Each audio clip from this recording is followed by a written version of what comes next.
Thank you for coming over here to the quilting studio. Actually, I'm in the trimming area right now, and let me talk to you about what's going on. I'm doing self-binding on Dawn's t-shirt quilt. She did an outstanding job. Hit the arrow down below. We'll take you to more of her quilt getting stitched out, and I have so many comments to be able to share about it, so go check that out.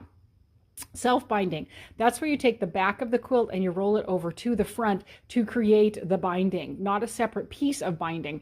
For the backing fabric, we're using this wonderful green camo that I already had here at the quilting studio. Yes, I do have some large backs, and this was one of them, which is perfect because this is honoring Dad, who was in the military and also a fireman. So we're using the camo on the back of this, which is fantastic. When I'm doing self-binding, I keep the stitching in a little bit because I want to get my second cutting mat in between the batting and the back of the quilt. I've already prepped part of it. I take out the basting stitches. You can see those nice wide basting stitches. So on this section, I've already taken out the basting stitches. And then I will slide my second cutting mat right in between. Go ahead and set you up right here. I set it right in between the batting, which was right here a minute ago, and the back of the quilt, and I will slide it in as far as I can, which is why I want to keep that design in just a little bit, because I want this cutting mat to go in there as far as I can get it. And then I will line up my template with the, in this case, the outside of the quilt, and cut the back, the front and the batting equal to each other.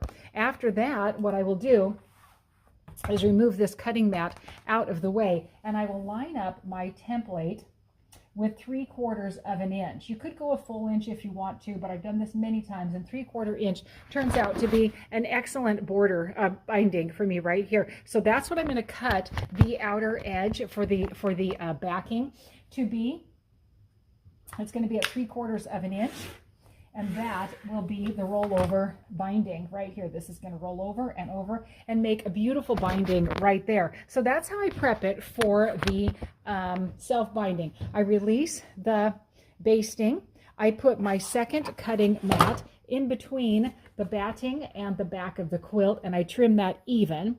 And then I remove it, and I put my cutting template at 3/4 of an inch and cut that across, and now I have this piece to do the binding. I will do my wonderful magic corner technique on all 4 corners, and then I will do the binding as it goes around. So stay tuned. I will show you a video or two about that. You've seen that I've already trimmed that section to the 3/4 of an inch.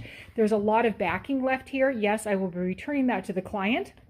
You can see right here, this is a section that I still need to do, and it will look beautiful as well. Stay tuned, my friends. Make it a great day.